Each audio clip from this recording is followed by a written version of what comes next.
지난 7월 15일 오송 공평 지하차도 침수로 인해 14명이 귀한 목숨을 잃었습니다.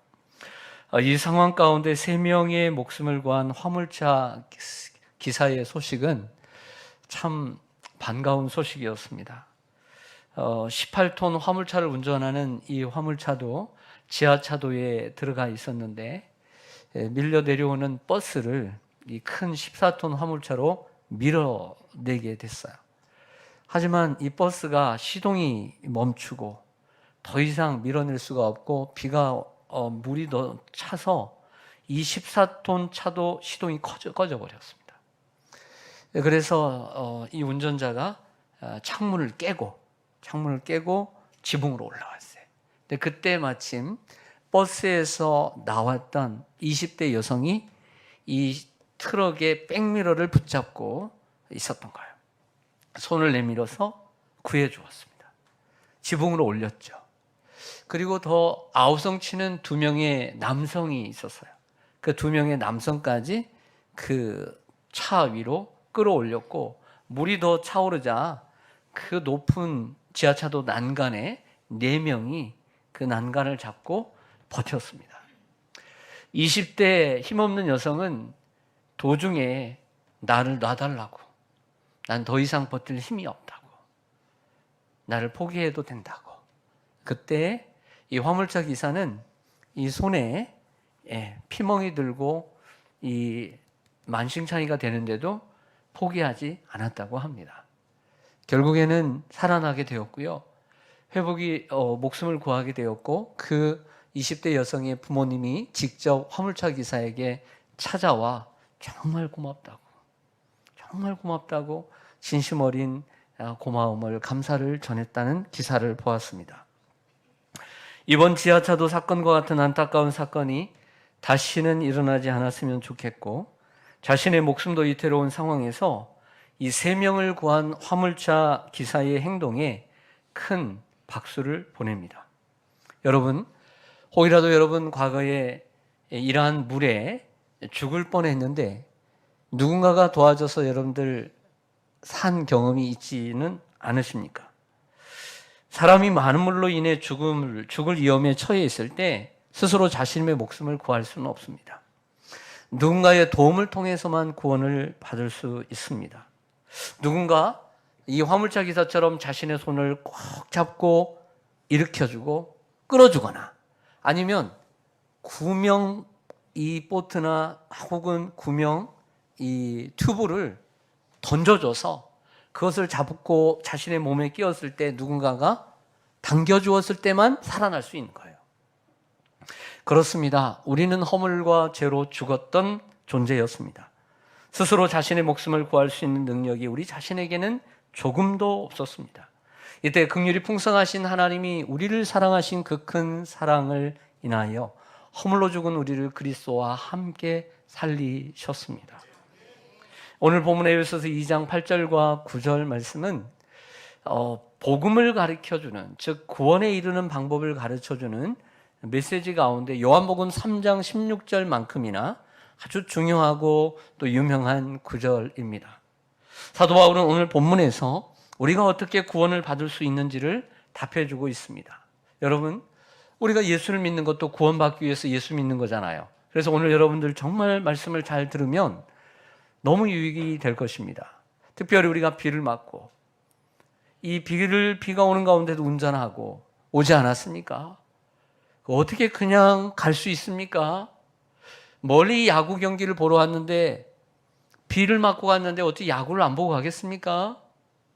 비를 맞고 축구장은 돔구장이 없는데 비를 맞으면서도 축구 보러 왔는데 기왕에 열심히 하는 축구 보고 가는 게 좋지 않겠습니까? 우리가 기왕에 이렇게 빗새를 뚫고 왔는데 어떻게 그냥 갈 수 있겠습니까? 하나님의 말씀을 열심히 듣고 은혜를 받아야 될 줄로 믿습니다. 사도 바울은 우리가 어떻게 구원을 받을 수 있는지를 가르쳐 줍니다. 첫째로는 은혜로 구원을 받습니다. 따라서 하겠습니다. 은혜로 구원을 받습니다. 8절 상반절에 보시면, 여러분들 성경을 보세요. 8절 상반절에 너희는 그 은혜에 의하여 믿음으로 말미암아 구원을 받았으니 라고 했습니다. 저를 보시죠. 물에 빠져 죽어가는 오송궁평 지하차도에서 휩쓸려가는 그 사람이 구조를 받은 것은 구조를 해준 사람의 은혜 때문인 거예요. 그렇죠? 마찬가지로 우리가 허물과 죄로 죽었던 우리를 구해 주신 하나님의 은혜 때문에 우리가 구원을 받은 거예요. 할렐루야. 하나님은 은혜로우신 분이십니다. 그분은 은혜롭고 자비롭고 노하기를 더디하며 인자와 긍휼이 풍성하신 하나님이십니다. 그래서 죄인인 우리를 사랑하시고 아들을 주심으로 그 죄를 깨닫게 해주시고 회개하여 하나님 자녀로 구원해 주시는 것입니다. 하나님의 은혜는 우리를 향한 하나님의 자기 희생적인 사랑이며 감히 우리가 기대하거나 요구하거나 요청할 수 없는 일입니다. 하나님은 긍휼이 풍성하신 그 큰 사랑, 그 성품 때문에 우리를 구원하시기 위해 먼저 사랑하셨습니다. 죄를 범하여 타락한 인간에게 진노의 심판 대신에 구원의 은혜를 베푸셨습니다. 따라서 성도의 구원은 처음부터 마지막까지 하나님의 은혜입니다. 하나님의 은혜로 이루어졌음을 여러분들이 기억하시기를 바랍니다. 그런데 8절 하반절을 보시면 이렇게 나와 있습니다. 8절 하반절에 이것은 너에게서 난 것이 아니요 하나님의 선물이라. 아멘. 여기에 이것은 뭘까요? 이것은 뭘 가리키는 지시대명사일까요? 여기는 믿음이다 혹은 구원이다 여러 가지 의견들이 있지만 전체적으로 볼 때 좀 전에 함께 나눈 바로 그 앞에 8절 상반절이라 할 수 있습니다. 너희가 그 은혜에 의하여 믿음으로 말미암아 구원을 받았으니, 은혜로 인하여 믿음으로 말미암는 이 구원이 너희에게서 난 것이 아니고 하나님의 선물이다. 이렇게 해석을 할 수가 있습니다.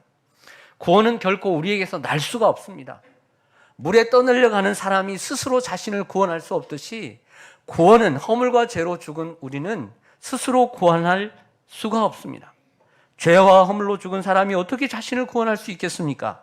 그러므로 구원은 하나님의 은혜로 주어진 선물입니다.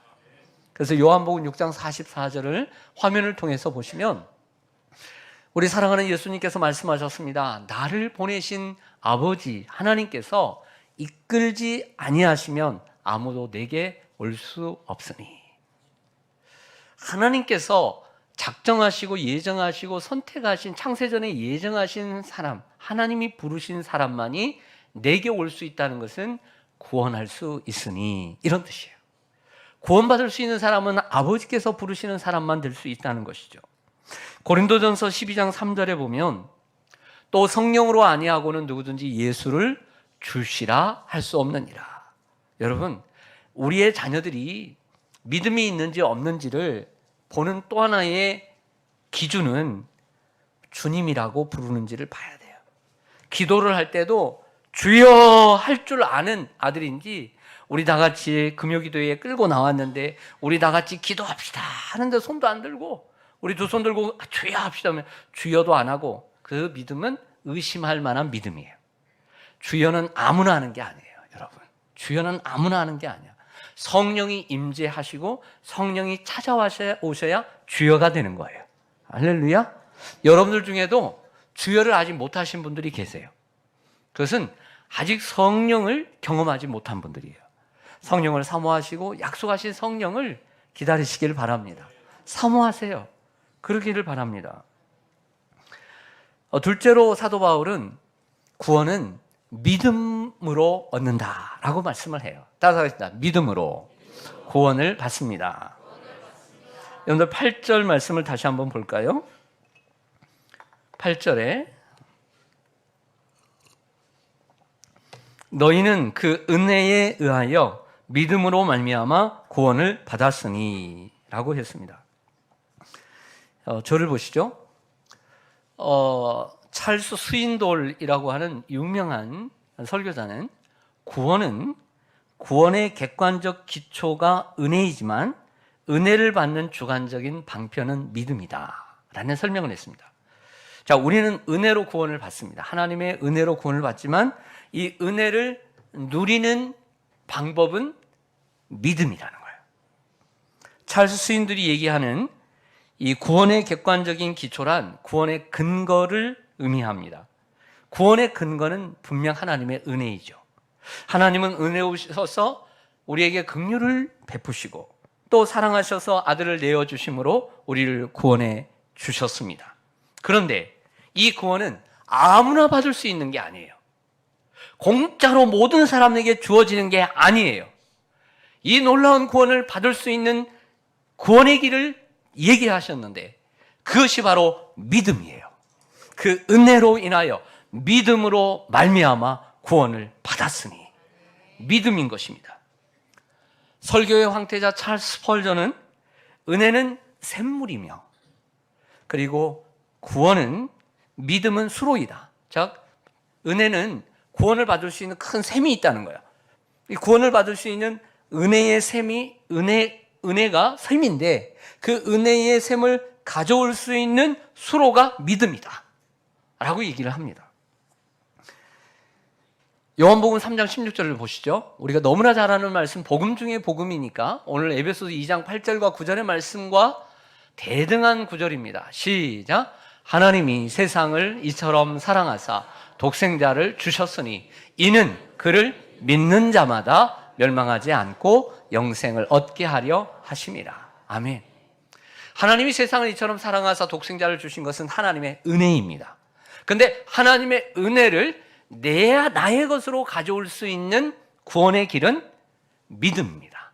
그를 믿는 자마다, 예수를 믿는 자마다, 하나님 보내신 예수를 믿는 자마다 멸망치 않고 영생을 얻게 하려 하십니다. 로마서 10장 9절 말씀도 보시면 내가 만일 내 입으로 예수를 주로 시인하며 또 하나님께서 그를 죽은 자 가운데서 살리신 것을 내 마음에 뭐하면? 믿으면 구원을 받으리라. 내 마음에 믿으면 구원을 받으리라. 좀 전에 고린도전서 12장 3절에 말씀한 것처럼 성령으로 아니하고는 예수를 주라고 시인할 수 없는 것처럼 만일 너의 입으로 예수를 주로 시인하면 이 사람은 이미 성령이 임했습니다. 하지만 성령이 임했지만 또 하나님께서 그를 죽은 자 가운데서 살리신 것을 마음에 예수님께서 죽으시고 십자가에 죽으시고 3일 만에 부활하신 것을 믿으면 구원을 받으리라. 믿어야 될 줄로 믿습니다. 요한복음 5장 24절에도 이런 말씀을 해주고 있습니다. 내가 진실로 진실로 너희에게 이르노니 내 말을 듣고 또 나 보내신 이 하나님을 믿는 자는 영생을 얻었고 심판에 이르지 아니하나니 사망에서 생명으로 옮겼느니라. 예수님 말씀이거든요. 무슨 말이냐면 예수님의 말씀을 듣고 말씀은 들음으로써 믿음이 생기는 거죠. 또 나 보내시니 하나님이죠. 하나님을 믿는 자는 영생을 얻었고 여기에 또라는 단어는 영어로 or가 아닙니다. and입니다. 주님의 말씀을 듣고 그리고 하나님을 믿는 자는 영생을 얻었고 이미 영생을 얻었습니다. 과거입니다. 심판에 이르지 아니하나니 사망에서 생명으로 옮겼습니다. 옮길 것이다가 아니라 옮겼습니다. 지난주에 우리가 배운 것처럼 우리가 그리스도와 함께 살림을 받고 그리스도와 함께 하나님 보좌 우편에 그 일으키심을 받고 앉히셨다.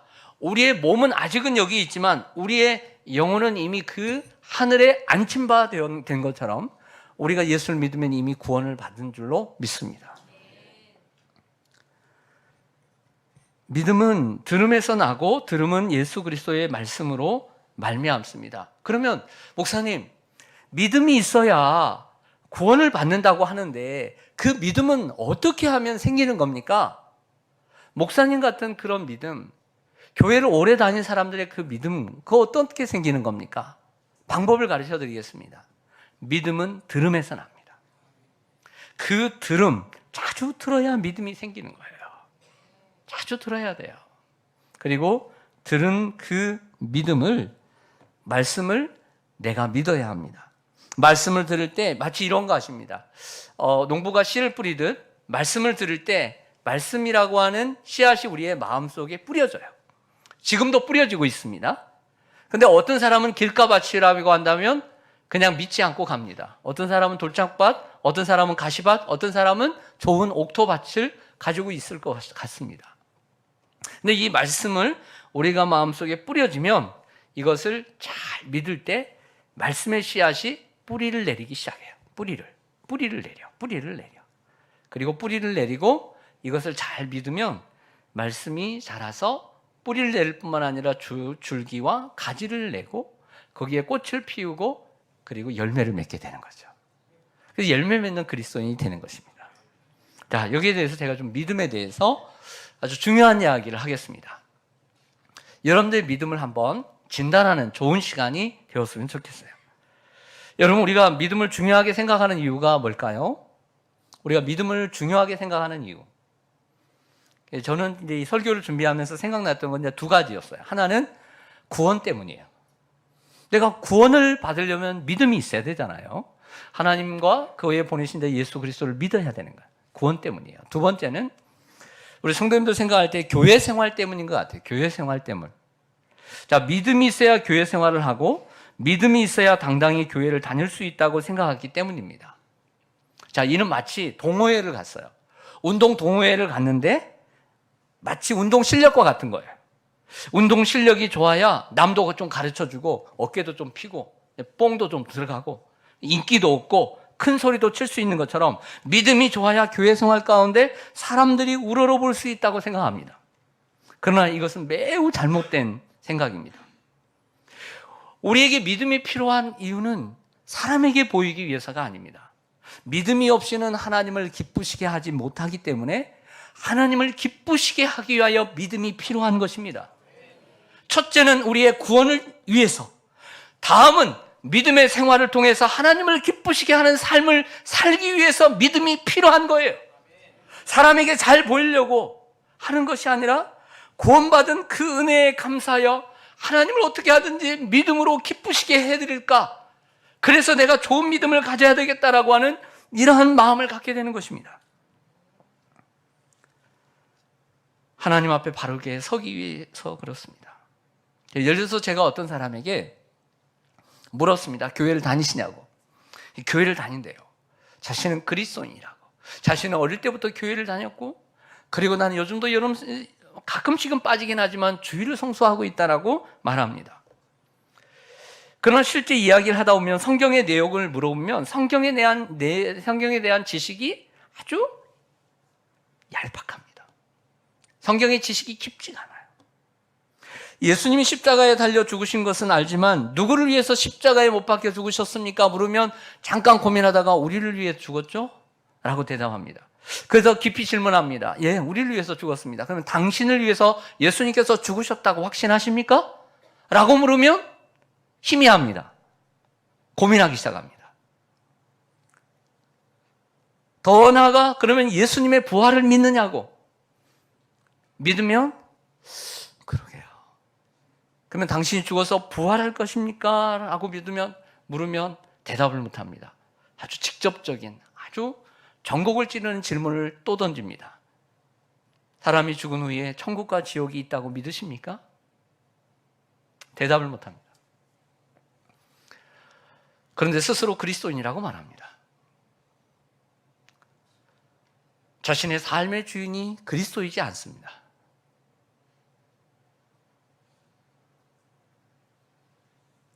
사랑하는 성도 여러분, 저는 우리 시온산교회 성도님들이 성경의 바른 지식 위에 그리고 자신의 확신을 가지고 살아가는 건강한 그리스도인이 되기를 바랍니다. 19세기 영국의 설교자 찰스 스펄전은 믿음이 세 가지로 구성되어 있다라고 얘기를 해요. 아주 중요한 얘기를 합니다. 첫 번째는 지식. 그리고 두 번째는 확신. 세 번째는 신뢰. 그리고 20세기에 탁월한 설교자 제임스 몽고메리 보이스는 믿음의 3요소가 있는데 지식, 그리고 마음의 응답, 그리고 헌신 이렇게 대답합니다. 내용을 제가 살펴봤을 때 용어는 조금씩 다르지만 내용은 거의 같습니다. 믿음의 요소들 가운데 동일한 것은 첫째로 지식입니다. 따라서 하겠다. 지식. 둘 다 지식을 얘기해요. 찰스 스펄전이나 몽고메리 보이스나 지식을 얘기합니다. 여러분들 무엇을 믿고 있는지 모르면 그것은 믿는 것이 아닙니다. 내가 무엇을 믿고 있는지도 모르면서 믿음이 있다라고 어떻게 말을 할 수 있습니까? 아니, 저 남이 믿는 것, 저 내 아내가 믿는 거 나 믿어요. 어떻게 남이 믿는 것을 내가 어떻게 믿습니까? 믿음은 지식이 필요합니다. 지식이 없는 신앙은 무의미합니다. 알고 믿어야 합니다. 그 알기 위해서는 어떻게 해야 합니까? 여러 번 말씀드린 것처럼 배우고 들어야 합니다. 믿음은 들음에서 나기 때문입니다. 저의 믿음이 어디서 났는가 돌아보면 열심히 예배에 참석해서 저는 열심히 들었습니다. 나름대로 성경을 열심히 읽고 나름대로 성경을 열심히 연구하고 열심히 기도했습니다. 그렇게 믿음이 생기는 것입니다. 다른 왕도가 없습니다. 여러분들이 주일이나 주중 예배에 나와서 하나님의 말씀을 들어야 합니다. 거기에서 믿음이 생겨나는 줄로 믿습니다. 비가 와도 나는 예배를 드리리라, 이런 생각 가지고 믿음을 지켜가는 거예요. 내가 몸이 아파도 예배를 드리리라, 말씀을 들으리라, 이런 생각. 그래서 열심히 들을 때 믿음이 견고해지는 것입니다. 예를 들어 지난 2주 동안 우리는 이런 걸 배웠습니다. 에베소 2장을 통해서 하나님을 떠난 인간의 상태는 이미 죽었고 종이었으며 본질상 진노의 자녀였다. 그러나 긍휼이 풍성하신 하나님이 우리를 사랑하셔서 우리를 구원해 주셨다. 이것을 배웠습니다. 우리를 구원해 주시기 위해서 하나님께서 아들 예수 그리스도를 내어주셨다. 십자가에 죽으셨다. 3일 만에 부활하셨습니다. 하늘 보좌에 앉으셨습니다. 이것이 성경의 지식이에요. 이게 지식입니다. 제가 여러분들에게 전한 복음이 지식입니다. 이 지식을 알아야 돼요. 고린도후서 5장 21절에 보면 이런 말씀이 있습니다. 하나님이 죄를 알지도 못하신 이를 우리를 대신하여 죄로 삼으신 것은 우리로 하여금 그 안에서 하나님의 의가 되게 하려 하십니다. 이런 걸 믿어야 돼요. 믿음은 철저하게 지식으로부터 시작됩니다. 알아야 합니다.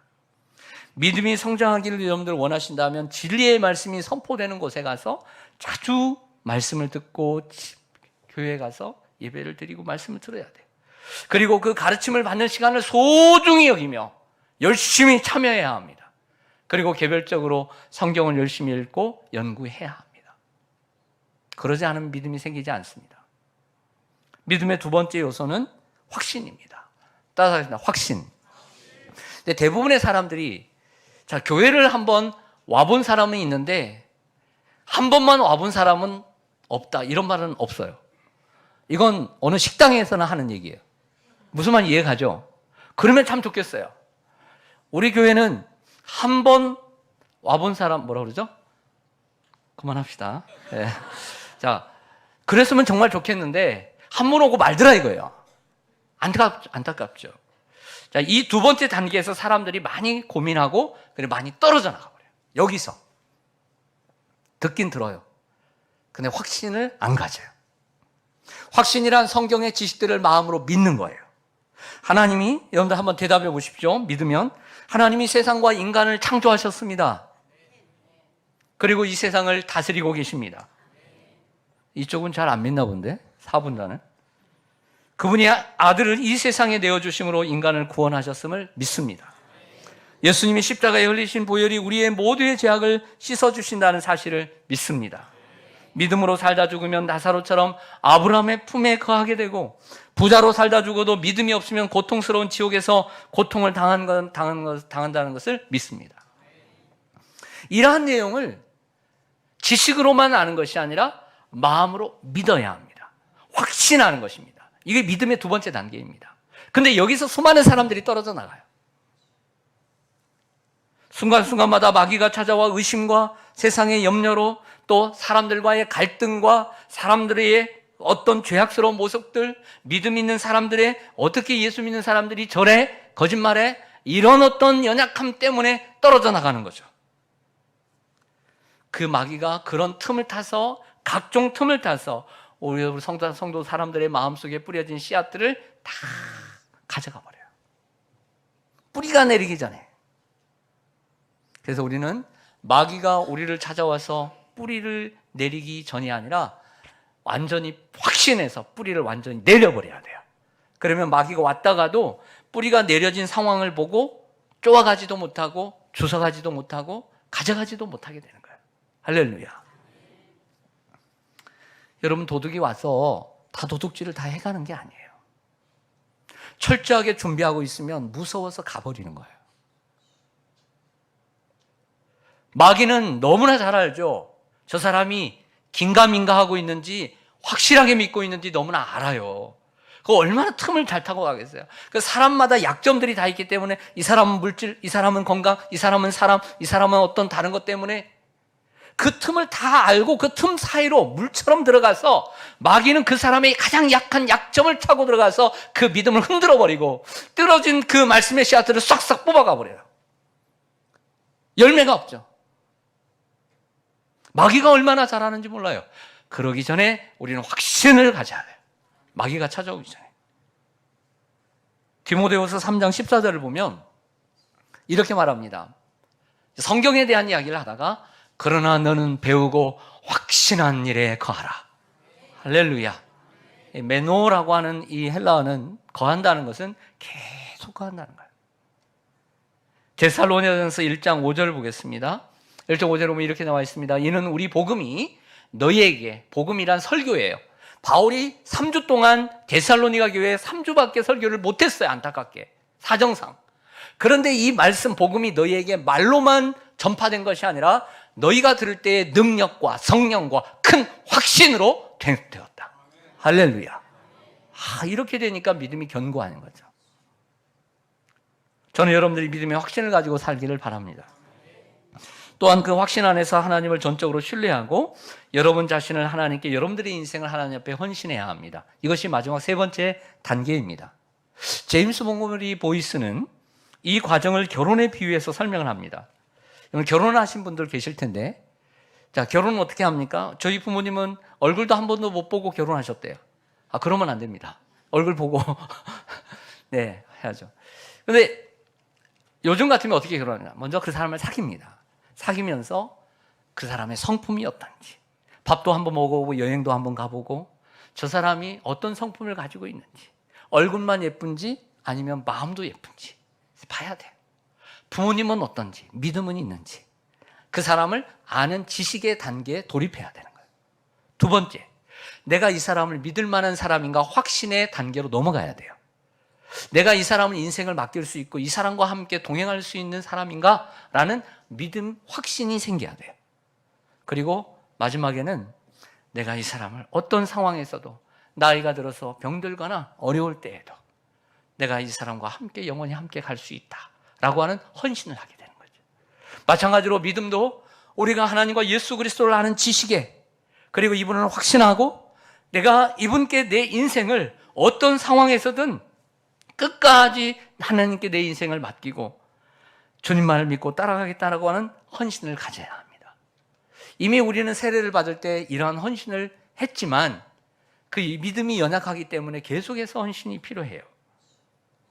저는 여러분들이 이러한 지식, 그리고 이 지식에 대한 확신, 신뢰, 그리고 이러한 헌신의 과정을 하나하나 차곡차곡 잘 밟아서 여러분들의 믿음이 견고한 믿음이 되어지고 믿음에 굳게 서서 살아가게 되기를 간절히 소망합니다. 그런데 믿음으로 구원을 얻는다고 해서 그 믿음 자체가 우리를 구원하는 것은 아닙니다. 내가 믿는 믿음이 우리를 구원할 수는 없습니다. 구원은 전적으로 하나님이 이루십니다. 그러므로 믿음도 하나님의 은혜로 주어지는 것입니다. 그래서 아무리 좋은 믿음을 가졌다 하더라도 우리는 자랑거리가 될 수 없습니다. 에베소서 2장 9절을 보시죠. 에베소서 2장 9절 같이 읽겠습니다. 시작. 행위에서 난 것이 아니니 이는 누구든지 자랑하지 못하게 함이라. 아멘. 행위에서 난 것이 아니니 이는 누구든지 뭐하지 못하게 함이라. 그럼 우리가 자랑해야 돼요, 안 해야 돼요? 안 해야 되죠. 구원은 결코 인간의 행위에서 날 수 없습니다. 허물과 죄로 죽은 사람이 어떻게 자기를 구원할 수 있겠습니까? 물에 휩쓸려 죽어가는 사람이 스스로 목숨을 어떻게 구할 수 있겠습니까? 로마서 3장 27절과 28절 화면을 통해서 보겠습니다. 바울이 로마 교회 성도들에게 말합니다. 그런즉 자랑할 때가 어디냐? 있을 수가 없느니라. 무슨 법으로냐? 행위로냐? 아니라 오직 믿음의 법으로니라. 그러므로 사람이 의롭다 하심을 얻는 것은 율법의 행위에, 사람의 행위에 있지 않고 믿음으로 되는 줄 우리가 인정하노라. 아멘. 그러므로 구원받은 사람은 자랑하는 사람이 아닙니다. 어떤 사람일까요? 구원받은 사람은 감사하는 사람이에요. 자랑하는 사람이 아니라 감사하는 사람.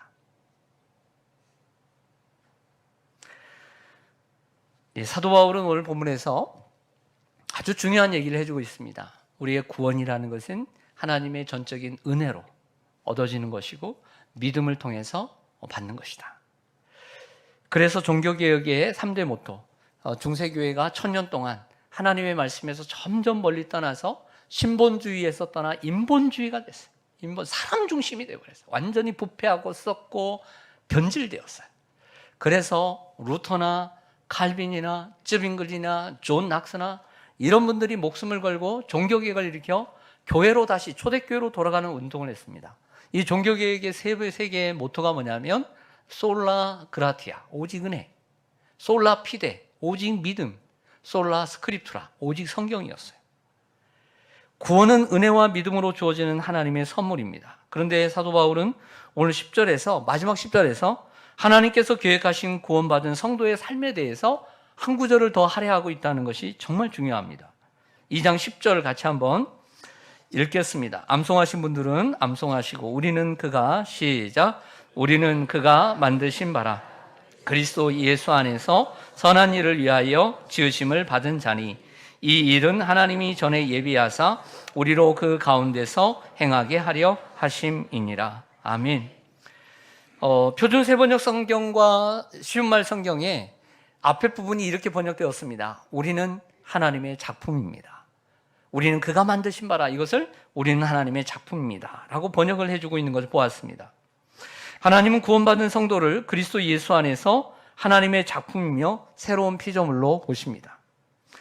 사실 여기 9절에 행위에서 난 것이 아니요 라고 했을 때 이 행위라는 헬라어 단어와 오늘 10절에 우리는 그가 만드신 바라 그리스도 예수 안에서 선한 일을 위하여 지으심을 받았으니 선한 일이라고 하는 이 일이라는 헬라어 단어가 똑같아요. 그러니까 9절의 행위는 구원받기 전에 행위를 얘기하는 것이고 10절에 선한 일 할 때 행위는 구원받은 이후에 우리의 행위를 가리키고 있습니다. 그러므로 구원받은 인간은 100% 하나님의 작품입니다. 우리는 하나님 만드셨습니다. 하나님 우리를 택하사 거듭나게 하시고 자기의 아들들이 되게 하셨습니다. 고린도후서 5장 17절 말씀을 볼까요? 같이 한번 읽겠습니다. 시작. 그런즉 누구든지 그리스도 안에 있으면 새로운 피조물이라. 이전 것은 지나갔으니 보라 새 것이 되었도다. 아멘. 여러분 예수님 믿으시고 새로운 피조물이 되시길 바랍니다. 하나님의 작품이 되시길 바랍니다. 그렇습니다. 우리가 그리스도 예수 안에서 선한 일을 위하여 지으심을 받았습니다. 지으심을 받았다는 것은 문맥상의 의미에 볼 때 구원을 받았다는 거예요. 구원을 받은 이유가 뭐냐면 선한 일을 위하여 지으심을 받았다는 것입니다. 우리가 구원받기 전에는 행위가 조금도 필요치 않습니다. 그러나 구원받은 이후에 필요한 것이 바로 행위인 것입니다. 여러분들 우리 기독교와 다른 종교의 가장 큰 차이점이 뭔지 아세요? 구원을 다른 사람들은 행위로 구원을 받는 거예요. 자신의 공로로, 자신의 노력으로, 자신의 어떤 헌금이라든지 노력과 지식으로 구원을 받는 이러한 종교입니다. 그러나 기독교는 철저하게 자신의 행위가 구원을 이루지 못하는 종교입니다. 이걸 알아요. 그래서 그들은 구원받기 전에 구원을 받기 위해서 계속 노력하는 거예요. 절에 다니는 사람도 구원을 받기 위해서 평생을 그렇게 살아가는 거예요. 근데 우리는 하나님의 전적인 은혜로 구원을 받은 이후에 우리는 노력을 하는 거예요. 그 노력을 통해서 구원을 받는 게 아니라 구원받은 그 은혜에 감사하여 삶을 살아가는 겁니다. 예를 들어서 야고보서 2장에 보면 믿음의 모델로 아브라함과 라합을 제시하죠. 아브라함은 창세기 15장 6절에 이미 이삭을 낳기 전에 그가 하나님을 믿음으로 의롭다 하심을 칭함을 받았어요. 그렇죠? 이미 젊은 날에 구원을 받았어요. 그런데 100세의 아들을 이삭을 낳고 그가 더 장성한 후에 한 120살이 되었을 때에 아들을 모리아산에 바치려 할 때 하나님 앞에 그 제단의 아들을 바치려고 하는 그 행위를 보시고 의롭다 하심을 받았답니다. 또한 라합 또한 들려오는 소리를 통해서 이스라엘 백성들이 믿는 하나님이 참 하나님이구나 라는 믿음을 가지고 의롭다함을 받았지만 그 여호수아가 보낸 정탐꾼 2명을 자신의 목숨을 걸고 3대 안에 숨겨둔 그 행위로 구원을 의롭다 하심을 입었다라고 얘기합니다. 오해는 하지 마십시오. 성도들이 선한 일을 위해서 선한 일을 해야 하는 것은 구원을 받기 위해서 하는 것이 아니라 이미 구원받은 하나님의 백성이기 때문에 하는 것입니다. 구원받은 백성은 하나님의 뜻에 순종하며 하나님의 목적에 맞게 살아야 합니다. 우리를 새로운 피조물로 창조하신 하나님은 이 목적을 위해서 10절 하반절의 말씀처럼 우리로 그 가운데서 행하게 하려 하심이니라. 이 일을 위해서 우리를 구원하신 것입니다. 제가 놀라운 것을 발견했습니다. 이것은 성경 암송의 효과입니다. 제가 성경 암송을 통해서 그 가운데서라는 이 10절의 말씀을 묵상하면서 2절과 3절의 그 가운데서라고 하는 단어가 있다는 것을 생각나게 되었습니다. 기억나시죠? 2절에 보면 너희가 그는 허물과 죄로 죽었던 너희를 살리셨도다. 2절이 뭐예요? 뭐 주셔죠? 그때의 너희는 그 가운데서 행하여 이 세상 풍조를 따르고 공중의 권세 잡은 자를 따랐으니 그랬어요. 그러니까 그 가운데서 행했어요, 우리가. 근데 그 가운데서 행한 것은 허물과 죄로 죽었던 때 그 가운데서 그 중심에서 중심 노릇을 하고 살았던 거예요. 또 3절에 가면 전에는 우리도 우리 육체 전에는 우리도 다 그 가운데서 우리 육체의 욕심을 따라 행하며 육체와 마음에 원하는 것을 하였어요. 우리는 예수를 믿기 전에 허물과 죄로 죽은 마귀의 중심 속에서 그들을 따라다니며 그 가운데서 그 가운데서 육체와 마음에 원하는 것을 하며 살았어요. 그런데 이제는 우리가 10절에 가서 하나님께서 말씀하신 건 그 가운데서 살지 말고 하나님이 만드신 목적 그 가운데서 하나님의 은혜 새로운 피조물이 된 그 가운데서 구원받은 하나님의 자녀로서 그 가운데서 행하게 하려 하심이니라. 할렐루야. 얼마나 놀라운 반전입니까? 우리가 어떻게 살아야 되는지를 가르쳐주고 있는 거죠. 바울은 그 선한 일이 미리 예비되었다라고만 말하고 선한 일이 무엇인지 구체적으로 설명은 하지 않습니다. 이는 전에 예비하사 이렇게 얘기했습니다. 그러나 선한 일이 무엇인지 몰라요. 그러나 성경에는 선한 일을 여러 가지를 얘기하고 있습니다. 하지만 분명한 것은 그 선한 일을 위해 우리의 성도들에게 소원을 두고 행하십니다. 다음 장에 빌립보서 2장 13절인가요? 여기 보면 이렇게 나와 있습니다. 너희 안에서 행하시는 이는 하나님이시니 자기의 기쁘신 뜻을 위하여 너희에게 소원을 두고 행하게 하시나니. 네. 여기 보면 우리의 마음속에 소원을 두고 행하신다라고 말씀을 하고 있습니다. 이 선한 일이 때로는 오늘 드리는 예배이고 또 기도일 수도 있습니다. 찬송일 수도 있습니다. 때로는 영혼을 구원하는 전도와 선교일 수도 있습니다. 또 하나님 나라를 위한 봉사일 수도 있고 어려운 이들을 돕는 구제와 섬김의 손길일 수도 있습니다.